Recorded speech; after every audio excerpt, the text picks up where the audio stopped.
हर खुशियों से भरा रहे, यही शुभकामनाएं हमारी आप सबके साथ हैं।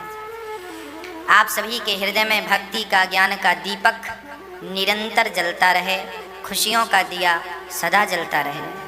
प्रिय भक्तों, भगवान की जितनी बार भी हम कथा श्रवण करते हैं, हमें कुछ नया ही अनुभव प्राप्त होता है। कल हमने सुना कि मनुष्य का धर्म क्या है।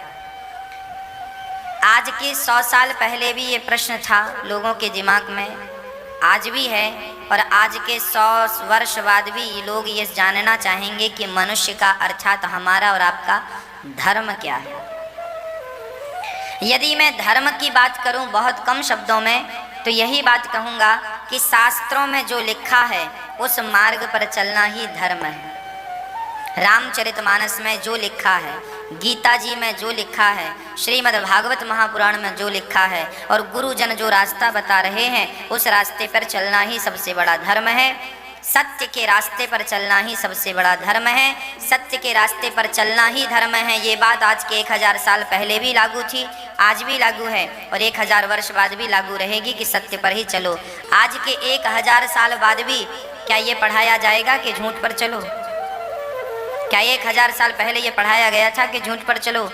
झूठ पर चलो ये कभी और कहीं नहीं पढ़ाया जाता, सच पर चलो पढ़ाया जाता है। जबकि सच पर चलना तो पढ़ाया जाता है, पर सच पर लोग चल नहीं पाते। झूठ पर चलना नहीं सिखाया जाता है और लोग झूठ पर चलना सीख जाते हैं।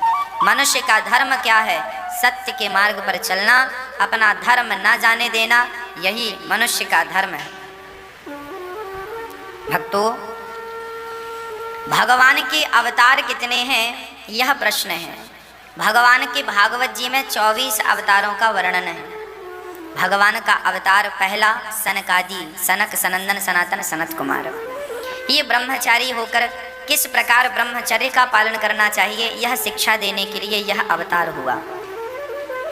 भगवान नारायण का पहला अवतार सनकादि, भगवान नारायण का दूसरा अवतार बाराह। पृथ्वी की स्थापना करने के लिए बाराह भगवान ने अपने दाढ़ों में पृथ्वी को लाकर, देखिए आपको पता है पृथ्वी गोल है कि चपटी है? आपको पता है इसके बारे में? कुछ साइंस पढ़ा होगा आपने। बताइए, पृथ्वी गोल है कि चपटी है? पृथ्वी कैसी है मैया? मैया आप बताओ, कैसी है पृथ्वी? गोल है कि चपटी है? गोल है। हम सबको यही पढ़ाया गया है कि पृथ्वी गोल है। अच्छा, आपकी जानकारी के लिए बताऊं, हमारे ग्रंथों में भी ये बात लिखी है कि पृथ्वी गोल है। हमारे भागवत में एक सब्जेक्ट है भूगोल। भू मतलब पृथ्वी, गोल, भूगोल सब्जेक्ट हमारे ग्रंथों में है। लाखों साल पुराना ग्रंथ है, उसमें ये सब्जेक्ट है। अच्छा, आपको बताएं, बाइबल में आज भी लिखा है कि पृथ्वी चपटी है।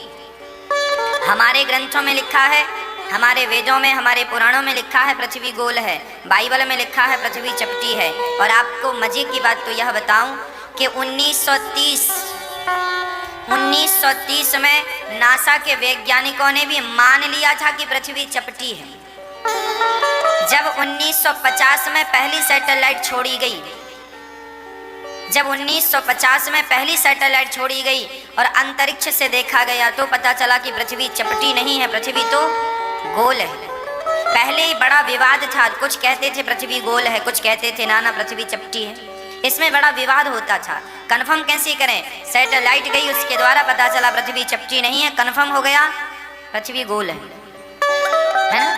पृथ्वी गोल है, साइंटिस्टों को अभी कुछ साल पहले पता चला पृथ्वी गोल है। नासा के विद्वानों को, नासा के वैज्ञानिकों को कुछ वर्ष पहले पता चला, पर पृथ्वी गोल है हमें हमारे वेदों ने हजारों साल पहले बता दिया था। आपने देखा होगा, जब बाराह भगवान पृथ्वी में जाते हैं तो अपनी दाढ़ों में जो पृथ्वी रख कर लाते हैं वह गोलाकार थी, गोल थी।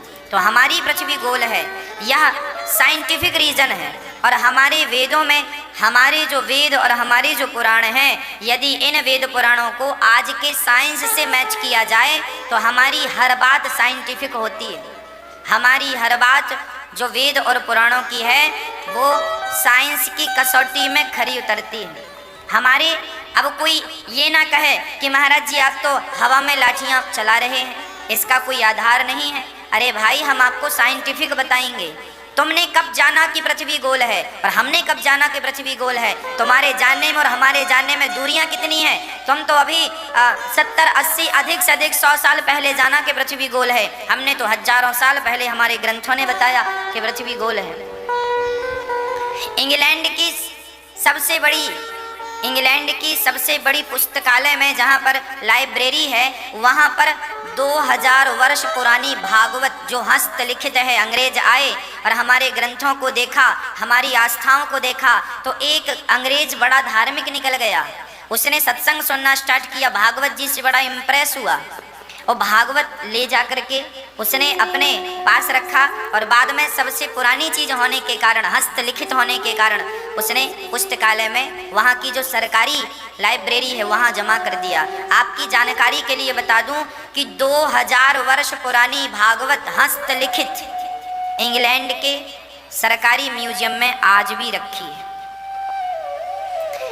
हस्तलिखित मतलब 2000 साल पहले जब मोहनजोदड़ो हड़प्पा संस्कृति को हम लोग पढ़ते थे, उस टाइम पे तो हमें भागवत पढ़ाई जाती थी। हमारे भारत में तो गुरुकुल हुआ करते थे।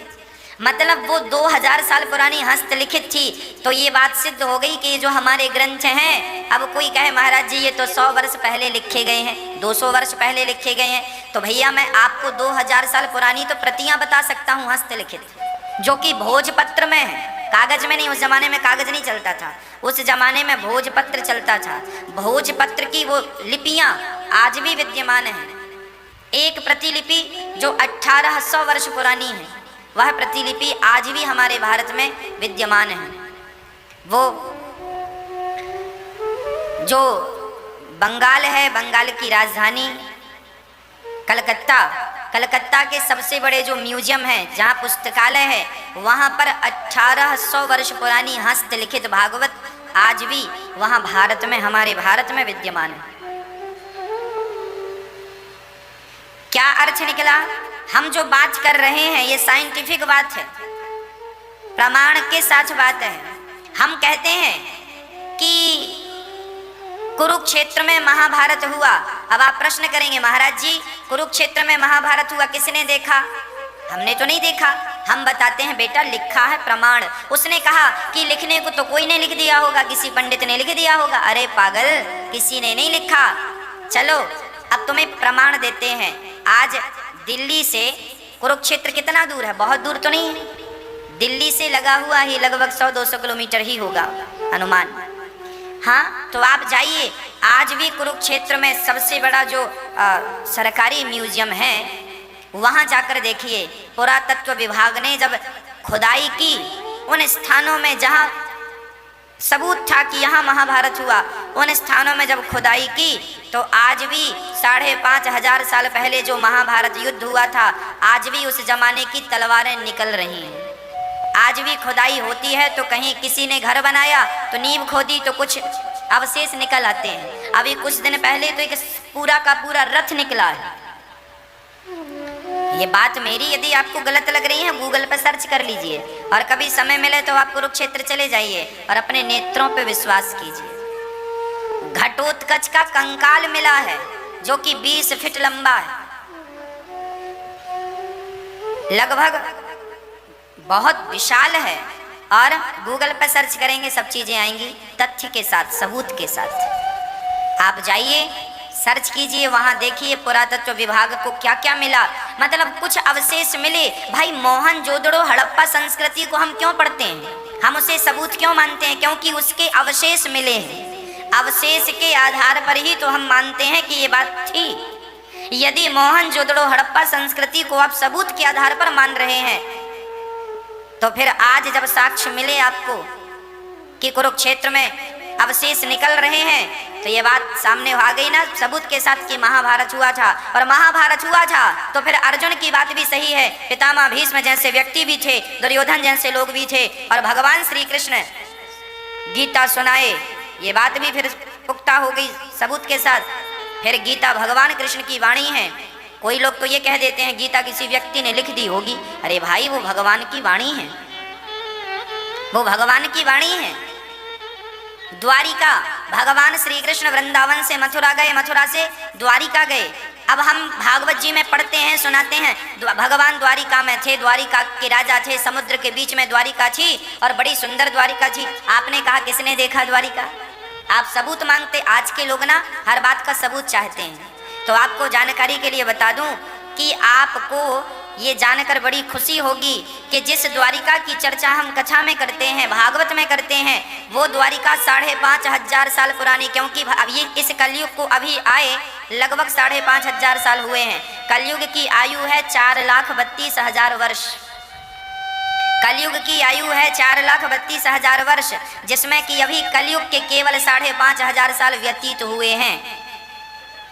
और द्वारिका में भगवान कब थे? कलयुग के पहले कौन सा युग था? द्वापर युग था। द्वापर में भगवान श्री कृष्ण थे। जिस दिन भगवान गए उसी दिन से कलयुग स्टार्ट हो गया। तो भगवान श्री कृष्ण गए थे कहाँ? द्वारिका से गए थे। तो भगवान द्वारिका के राजा थे। द्वारिका नाम की एक नगरी थी। आपको बता दूं कि जब भगवान गए थे तब अपनी द्वारिका को पानी में डुबा कर गए थे। ये बात लिखी है शास्त्रों में। अब आप कहेंगे महाराज जी इसका सबूत क्या है? पानी में डुबा गए। हाँ, सबूत की ओर चलते हैं। आपको पता है 2 साल पहले, अभी 2021 चल रहा है, 2018 और 2019 की घटना मैं आपको बता दूं। द्वारिका के समुद्र में हमारे भारत के वैज्ञानिकों ने गोता लगाया और आपको बताऊं कि वहां पर एक पानी के भीतर एक बहुत बड़ी नगरी प्राप्त हुई है।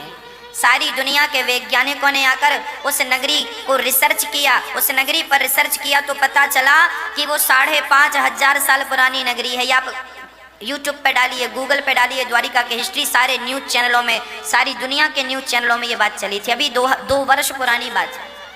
सब द्वारिका समुद्र के भीतर मिली, असली द्वारिका जिसमें भगवान श्री कृष्ण रहते हैं, वो द्वारिका समुद्र के भीतर प्राप्त हो चुकी है। आप गूगल पर सर्च कर लीजिए, सारे न्यूज़ चैनलों पर ये बात चली थी। मतलब हम जो भागवत सुना रहे हैं, ये भागवत 5,500 साल पुरानी बातों को सबूत के साथ पेश कर रही है कि नहीं? मतलब हमारी जो भागवत है, जो हम भागवत सुना रहे हैं, ये कोई ऐसी वैसी नहीं है। हम जो कहेंगे उसका सबूत देंगे, और सबूत भी 1,000 साल पुराना नहीं, 5,500 साल पुराना। तो मोहनजोदड़ो हड़प्पा संस्कृति तो 2,000 साल पुरानी है, 1,800 और 2,000 वर्ष पुरानी है। हमारी भागवत तो अनादि है। यह भागवत सबसे पहले भगवान नारायण ने ब्रह्मा जी को सुनाई थी। ब्रह्मा जी ने देवर्षि नारद जी को सुनाई थी। यही भागवत नारद जी ने वेद व्यास जी को चतुश्लोकी सुनाई, और वही वेद व्यास जी ने अपने पुत्र श्री सुखदेव भगवान को 18,004 श्लोकों के व्याख्या 18,000 श्लोकों में वेद व्यास जी ने की। ये वेद व्यास जी कौन है? स्वयं भगवान वेद व्यास जी हैं, है ना? भगवान तत्रा भवद भगवान व्यास पुत्रो, स्वयं वेद व्यास जी भगवान है। 24 अवतारों में एक अवतार उनका नाम है, और उन्हीं के पुत्र श्री सुखदेव भगवान को उन्होंने भागवत पढ़ाई और राजा परीक्षित को सुखदेव भगवान ने सुनाई। और वही भागवत परंपरागत ये दास अनिरुद्ध आप सभी को सुना रहा है। गुरुजनों से सुनकर, गुरुजनों से पढ़कर वही परंपरागत ये भागवत चली आ रही है। ये अनादि है। वेदों को किसने लिखा कोई नहीं जानता। ये वेद भगवान की श्वास है, भगवान की श्वास से प्रकट होते हैं। ये वेद भगवान से प्रकट होते हैं, पुराण भगवान से। वेद व्यास जी भगवान हैं और व्यास जी ने प्रकट किए, मतलब भगवान से प्रकट हुई चीजें हैं। इसीलिए इसमें जो लिखा है सब सबूत के साथ। आज की जो टेक्नोलॉजी है ना, अभी वो टेक्नोलॉजी बहुत पीछे है। आपको पता है रावण के पास पुष्पक विमान था, उसमें ना डीजल पड़ता था ना पेट्रोल पड़ता था, उड़ता था। सीता माता को उसी से चुरा कर ले गया। आज भी हमारे दुनिया में विमान उड़ रहे हैं पर डीजल पेट्रोल से। अभी तक दुनिया का कोई भी वैज्ञानिक उस टेक्नोलॉजी तक तो पहुंचा ही नहीं जो राम जी के जमाने में टेक्नोलॉजी थी, उड़ने वाला विमान बिना डीजल पेट्रोल का। आप तो बनाए हैं विमान। 1902 में पहला विमान बना। 1902 में सबसे पहला विमान राइट ब्रदर्स ने बनाया और उड़ाया। राइट ब्रदर्स को विमान बनाए 1902। अभी 2021 चल रहा है, 1902 है ना। 100 वर्ष से ज्यादा हो गए विमान बने। भाई आपका विमान तो डीजल पेट्रोल से चलता है, और वो भी आपको बताएं वैज्ञानिक ये भी कह रहे हैं कि जो विमान उड़ रहे हैं इनमें सबसे ज़्यादा प्रदूषण हो रहा है, ओजोन परत सबसे ज़्यादा कमज़ोर हो रही है। तो विमानों के उड़ने से इसका जो प्रदूषण निकल रहा है वो सबसे ज़्यादा ओजोन परत को डैमेज कर रहा है। जबकि रावण के पास भी विमान था बिना डीजल बिना प्रदूषण का। मतलब टेक्नोलॉजी आज ज़्यादा है कि तब ज़्यादा थी। और सुनो, सर्जरी, गणेश जी का सिर कटा तो शंकर जी ने हाथी का सिर लगा के गणेश जी को जिंदा किया। आज किसी का सिर कट जाए तो कोई हाथी का सिर लगा के कोई डॉक्टर जिंदा करेगा, तब की सर्जरी सफल थी। आज तो कितना भी आप तरक्की करें पर उस टेक्नोलॉजी को नहीं प्राप्त कर सकते जो ऑलरेडी हमारे ग्रंथों में जिनका वर्णन है। लक्ष्मण को मेघनाथ ने शक्ति मारी, लक्ष्मण जी निष्प्राण हो गए, माना कि प्राण निकल गए। डॉक्टर साहब वैद्य जी ने कहा संजीवनी बूटी लाओगे और संजीवनी बूटी खाएंगे तो जिंदा होंगे, नहीं तो जिंदा। हनुमान जी संजीवनी लेकर आए, मतलब वो संजीवनी बूटी जिसको खाने से मुर्दा भी जिंदा हो, वो टेक्नोलॉजी, वो आविष्कार, वो पहचान जड़ी बूटियों की हम भारतीयों के पास थी। चूंकि युग बदला, समय बदला, हम सब भूलते चले गए, उनकी पहचान जरा हमें कम होती चली गई। इतना आजकल तो बच्चों से पूछो कि गेहूं का पौधा कैसा होता है तो वो बता ना पाएंगे। धान कैसी होती है, धान का पौधा छिलका सहित। आप धान दे दो किसी को, बच्चों को, और कहो बेटा ये चावल है, वो हंसेंगे ये चावल है। जब उनको बताओ कि छिलका उतारो अंदर चावल ही है, क्योंकि अब तो पहचान नहीं है। अब लोग उस चीज को देख नहीं रहे हैं, रूबरू नहीं है। पहले लोग रूबरू थे। तो हमारी जो आज की टेक्नोलॉजी है अच्छी है, पर आप ये ना समझें कि आज की टेक्नोलॉजी ही सर्वश्रेष्ठ है। मैं महाभारत पढ़ रहा था तो महाभारत में उस जमाने में भी तोप और बंदूक थी, नलिका का प्रयोग किया गया है। अर्जुन ने जब वहां पर एक जंगल में आग लगी और मेघ पानी बरसा के उसे बुझा देते थे, तो अर्जुन ने मोर्चा संभाला और वो आग बुझने नहीं दी। जंगल में जितने लोग रहते थे बड़े खतरनाक थे, उस जंगल को जला देने से वो सारे राक्षस मर जाने वाले थे। जब अर्जुन ने जंगल में आग लगाई और सारे राक्षस, उनका बादलों से बड़ा संबंध था, वो बादलों को बोल देते थे बरसो, तब अर्जुन ने बादलों को वहां से हटाया और जंगल में रहने वाले उन लोगों ने अर्जुन पर बंदूक और तोपों से वार किया। मैंने स्वयं ने पढ़ा है महाभारत में, ये आप उपाख्यान पढ़ेंगे तो आपको पता चलेगा कि उस जमाने उसका बंदूक नाम नहीं था, नलिका नाम था। अर्थात ये टेक्नोलॉजी जो आज है ये सब प्राचीन टेक्नोलॉजी लुप्त हो गई, बाद में प्रकट हो गई। तो हमारे जो भगवान हैं, ये हमारे जो ग्रंथ हैं, ये बिल्कुल प्रमाणित ग्रंथ हैं, अनादि हैं। इन ग्रंथों के प्रति आप अविश्वास ना रखें, इन ग्रंथों में संपूर्ण विश्वास रखें। हम जो कहेंगे, हमारे ग्रंथ जो कहेंगे वह 101% सत्य होगा, इसमें संदेह की गुंजाइश नहीं है। आपको और बताऊं, पृथ्वी का क्षेत्रफल कितना है? केवल भारत का क्षेत्रफल नहीं, संपूर्ण पृथ्वी का क्षेत्रफल कितना है? आज के हजारों साल पहले भागवत जी में यह बात लिख दी गई है। क्षेत्रफल कितना है? पूरी पृथ्वी की लंबाई सोचिए। उस जमाने में जिनने ये भागवत लिखी है उनने पूरी पृथ्वी का क्षेत्रफल नापा होगा ना, तब तो लिखा है। और जो लिखा है वही आज आप गूगल सर्च करिए और भागवत को पढ़िए, दोनों का मैच कर जाएगा। क्या टेक्नोलॉजी थी, क्या लोगों का दृष्टि का कमाल था। मैं तो आपको आज की प्रमाणित बात बताऊं, पृथ्वीराज चौहान को तो जानते ही होंगे। पृथ्वीराज चौहान को जब उस मुगल व्यक्ति ने पकड़ा और पृथ्वीराज चौहान की आंख फोड़ दी, कहानी सबको पता है, मैं संकेत करूंगा। ये बात आप सब जानते हैं। पृथ्वीराज चौहान की आंख फोड़ दी और पृथ्वीराज चौहान के पास एक शब्द भेदी बाण हुआ करता, सुना होगा आपने। तो जो मुगल शासक था उसने कहा, ये रहा धनुष, ये रहा बाण, जरा तुम इस घंटे पर अपना बाण अंधे हो ना, चला कर दिखाओ, सही जगह पर लगेगा तो मान जाऊंगा कि ये शब्द भेदी बाण की विद्या तुम जानते हो। वहां पर चंद्रवरदाई अर्थात इनका मंत्री पृथ्वीराज चौहान के जो मंत्री थे वो भी उस जगह पर बैठे थे और चंद्रवरदाई ने एक दोहा गाया। सुनिए, ना इंची टेप था, ना नापने का कोई तरीका था। भाई दुश्मन के घर में आप बैठे हैं, इंची टेप से नापने को मिलेगा? पर चंद्रवरदाई की आंखों का कमाल देखिए साहब, उनने एक दोहा गा दिया। दोहा आप सबको पता होगा, मेरे साथ गुनगुनाइए। 4 बांस 24 गज। चंद्रवरदाई पृथ्वीराज चौहान को बोल रहा है, ये प्रमाणित शास्त्रों की, ये इतिहास की बातें। 4 बांस 24 गज, अंगुल अंगुल अष्ट प्रमाण, ता ऊपर सुल्तान है मत चूको चौहान। चंद्रवरदाई ने कहा, तुम घंटे पर बाण ना चलाओ, तुम्हारे धनुष पर एक ही बाण है और तुम्हारे दुश्मन ने तुम्हारी आंखें फोड़ दी हैं। तुम्हारा दुश्मन देखिए वो अंधा था, उसे तो पृथ्वीराज चौहान को तो दिख नहीं रहा था कि मेरा दुश्मन कहाँ है। तब उनके मंत्री ने बता दिया 4 बांस 24 गज। तुम जहां खड़े हो यहां से राजा कितने दूर है? बोले 4 बांस। 4 बांस, बांस जो होता है ना लगभग 25 फीट का होता है ना, 20 से 25 फीट। उस जमाने में यही गणित हुआ करता था, इंची टेप तो होता नहीं था। बांस की एक बांस 20 फीट का माना कि 20 फीट का बांस, तो सब जगह उसका 20 बांस बोल, एक बांस मतलब 20 फीट, 2 बांस मतलब 40 फीट। तो 4 बांस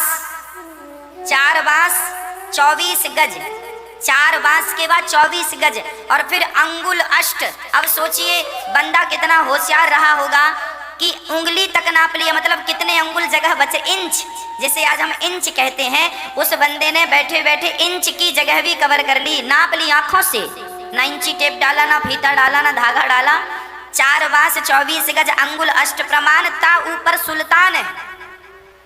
यहां से दूरी इतनी है और ऊंचाई इतनी है। देखिए इतनी दूरी पर, इतनी ऊंचाई पर तुम्हारा दुश्मन बैठा, ता ऊपर सुल्तान है मत चूके चौहान। और चौहान साहब ने अर्थात हमारे पृथ्वीराज चौहान ने जो बाण छोड़ा दुश्मन के गले पर, यहाँ से हंस रहा था वो, आवाज यहाँ से निकल रही थी, जाके घुसा और प्राण निकल गए दुश्मन के। चंद्रवरदाई ने कहा दुश्मनों के हाथ से मरने से अच्छा। चंद्रवरदाई ने पृथ्वीराज चौहान को मारा और अपने आप को भी मारा, दोनों मर गए। दुश्मन के हाथों नहीं मरेंगे, दोनों समाप्त हो। लेकिन दुश्मन को मार के तुमने आंख भले फोड़ दिए पर तुम छोड़ेंगे नहीं। कहने का तात्पर्य यह है कि आज की टेक्नोलॉजी से ज्यादा, आज के इंची टेप से ज्यादा तब की टेक्नोलॉजी कारगर थी। हम आज की टेक्नोलॉजी को बुरा नहीं कह रहे हैं, पर हम ये बताना चाह रहे हैं कि उस जमाने में भी आप ये ना समझना कि लोग मूर्ख थे। उस जमाने के लोगों को आप मूर्ख ना समझिएगा। आर्यभट्ट उसी जमाने के थे जिन्होंने दुनिया को जीरो दिया। आर्यभट्ट उसी जमाने के थे जिस जमाने में लोग विदेश दुनिया के लोग कपड़ा पहनना नहीं जानते थे, तब जीरो का आविष्कार करके दुनिया को समर्पित किया, दशमलव का आविष्कार करके दुनिया को समर्पित किया आर्यभट्ट जी ने। कहने का अर्थ यही हुआ कि हमारे शास्त्र प्रमाणित हैं, सब प्रकार से प्रमाणित हैं, किसी प्रकार से किसी को कोई संदेह नहीं होना चाहिए हमारे धर्म ग्रंथों में। प्रिय भक्तों, भगवान का पहला अवतार सनकादि, दूसरा अवतार भगवान का 12, तीसरा अवतार नारद जी के रूप में जो भक्ति की स्थापना करने के लिए आए। चतुर्थ अवतार भगवान का धर्म की पत्नी मूर्ति के गर्भ से आ पाए, नर नारायण भगवान के रूप में आ पाए। पांचवें अवतार में भगवान ने कपिल देव जी का अवतार धारण किया, जिन्होंने अपनी माँ देवहूति को सांख्य शास्त्र का उपदेश किया। छठवें अवतार में भगवान नारायण ने दत्तात्रेय जी का अवतार लिया। आप अनसुईया माता के पुत्र बनकर आए और आपने ब्रह्म ज्ञान का उपदेश किया प्रहलाद जी को। दत्तात्रेय जी के 24 गुरुओं की चर्चा भी हम लोग सुनते हैं। 7वें रूप में भगवान नारायण यज्ञ भगवान के रूप में आए। 8वां अवतार ऋषभदेव जी, 9वां अवतार पृथु, 10वां अवतार मत्स्य मछली और 11वां अवतार भगवान का कच्छप, 12वां अवतार धनवंतरी, 13वां अवतार भगवान का मोहिनी, 14वां अवतार भगवान का नरसिंह, 15वां अवतार भगवान का वामन, 16वां अवतार भगवान का परशुराम जी, 17वें अवतार में वेद व्यास जी, 18वें अवतार में श्री राम, 19वें अवतार में बलराम जी, 20वें अवतार में श्री कृष्ण भगवान कृष्ण नारायण का 20वां अवतार है श्री कृष्ण, 21वें अवतार में बुद्धावतार और 22वें अवतार में हरि अवतार, 23वें अवतार में हंस अवतार और 24वां अवतार कलयुग के अंत में संबल ग्राम में विष्णु यश नाम के पंडित जी के घर में होगा। हुआ नहीं है, होगा। ये भगवान के 24 अवतार। प्रिय भक्तों, भगवान के हर अवतार के पीछे कोई ना कोई कारण था। व्यास जी महाराज ने 17 पुराण लिखे। हर पुराण में भगवान के ऐश्वर्य का वर्णन किया। हर पुराण में भगवान ज्ञान और वैराग्य का समावेश किया और बढ़िया ज्ञान की चर्चाएं, वैराग्य की पावन चर्चाएं लिखी। फिर भी व्यास जी को 17 पुराण लिखने के पश्चात भी वेद व्यास जी के मन को शांति नहीं मिली। तब वहाँ व्यास गुफा में व्यास जी रहते कहाँ हैं? बद्रीनाथ जी में व्यास गुफा आज भी है। वहाँ व्यास जी का स्थान है, माता सरस्वती नदी के तट पर। व्यास जी महाराज वहीं रहा करते थे। एक दिन नारद जी वहाँ कीर्तन करते करते आ गए। श्रीमन नारायण नारायण नारायण। व्यास जी महाराज ने नारद जी को प्रणाम किया। महाराज आइए, स्वागत है। कैसे आगमन हुआ? नारद जी ने कहा कि मैं तो यूं ही आ गया, पर आपका मुख देखकर मुझे बड़ा दुख हो रहा है। आप जैसे संत, आप जैसे ज्ञानी, आप परेशान किस बात से हैं? क्या हुआ आपको? तब कह दिया व्यास जी ने, महाराज मैंने 17 पुराण लिख डाले, पर मेरे मन को शांति नहीं मिली। क्या करूं? शांति नहीं। इतना कुछ लिखने के बाद शांति की अनुभूति नहीं। कहा नारद जी ने, महाराज आपने अभी तक भगवान की दिव्य मधुर मधुर बाल लीलाओं का निरूपण नहीं किया, इसीलिए आपके चित्त में अभी शांति नहीं। आप भागवत की रचना कीजिए। व्यास जी ने कहा किस आधार पर करूं? बोले मैं 4 श्लोक देता हूं। 4 श्लोक श्रवण कराए और नारद जी ने कहा देखिए, जब तक भगवान की कथाएं ना सुनी जाएं, जब तक सत्संग ना किया जाए, संतों का संग ना किया जाए, तब तक शांति नहीं मिलती। नारद जी ने कहा मैं पिछले जन्म में दासी पुत्र था। मैं पिछले जन्म में दासी पुत्र था और हुआ यह कि अच्छा, अब प्रश्न खड़ा हुआ। देखिए, नारद जी पिछले जन्म में नारद जी ही थे। जब ब्रह्मा जी ने नारद जी को प्रकट किया तो ब्रह्मा जी ने नारद जी से कहा बेटा नारद, तुम सृष्टि करो, बच्चे उत्पन्न करो। नारद जी ने कहा मैं भगवान का भजन करूंगा, मैं शादी विवाह के चक्कर में नहीं पड़ूंगा। तो ब्रह्मा जी ने श्राप दे दिया, पिता की आज्ञा नहीं मानता, जा शूद्र हो जा। नारद जी को श्राप दे दिया। तो नारद जी ने भी श्राप दे दिया, पिताजी आप मुझे भगवान से दूर करना चाहते हैं, मेरी कोई गलती नहीं थी और आपने श्राप दे दिया, जाओ मैं भी आपको श्राप दे रहा हूं, इस कल्प में आपकी पूजा नहीं होगी। 3 कल्प होते हैं,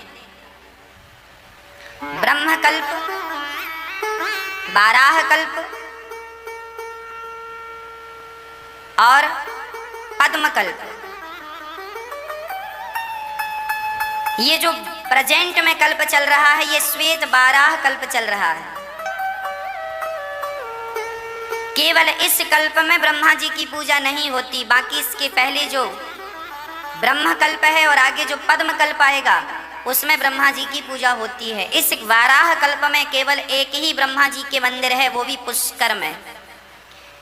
ये क्यों? क्योंकि नारद जी ने श्राप दिया ब्रह्मा जी को कि आपकी पूजा नहीं होगी, आप हमें भगवान का भजन नहीं करने दे रहे हैं, जबरदस्ती गृहस्थी में फंसा रहे हैं, जाओ तुम शूद्र हो जाओ। नारद जी अब ब्रह्मा जी के श्राप के कारण शूद्र पुत्र बने। पर नारद जी कहते हैं मैं ये जो बात है ये ब्रह्म वैवर्त पुराण में हमने पढ़ी और वही हमने आपको सुनाई। श्री नारद जी महाराज दासी पुत्र थे। इनके घर में कुछ संत आए और संतों की खूब इन्होंने सेवा की, खूब आनंद से सेवा की। संतों के चरण दबाना, संतों की सेवा करना, संतों की आज्ञा का पालन करना, संत अब रोज कथा सुनाने लगे नारद जी को, खूब कथा सुनाए। कथा सुनते सुनते नारद जी, दासी पुत्र थे, बालक था, उस बालक का चित्त धीरे धीरे जैसे पानी से धीरे धीरे कीचड़ धुलने लगता है। आपके पाँव में कीचड़ लग जाए तो आप पानी की धार डाल दीजिए, अपने आप वो कीचड़ धुल जाएगा। हाँ, जैसे जैसे पानी की धार ऊपर से गिर रही हो और नीचे आप पत्थर रख दीजिए तो कुछ साल बाद देखिएगा कि पानी की धार से वो पत्थर कट जाएगा, छेद हो जाएगा, है ना। पानी की धार एक ही स्थान पर पड़ती रहे तो पत्थर भी टूट जाता है ना। उसी तरह कितना भी बड़ा पापी हो, कथा की धार उसके हृदय तक पहुंचती रहे कानों के द्वारा, तो कथा की धार से, कथा और कीर्तन की धार से उसके जन्म जन्म के पापों का पहाड़ टूट जाता है, बिखर जाता है और वह निर्मल हो जाता है। नारद जी बोले, मैं दासी पुत्र बना पिता के श्राप के कारण, पर जब मुझे कथा सुनने को मिली तो कथा सुनकर मेरा हृदय आह्लादित हो गया, आनंदित हो गया। मैं सब कुछ भूलकर संतों की सेवा में लग गया। संतों ने मुझे अष्टाक्षर मंत्र दिया, मैंने उसी मंत्र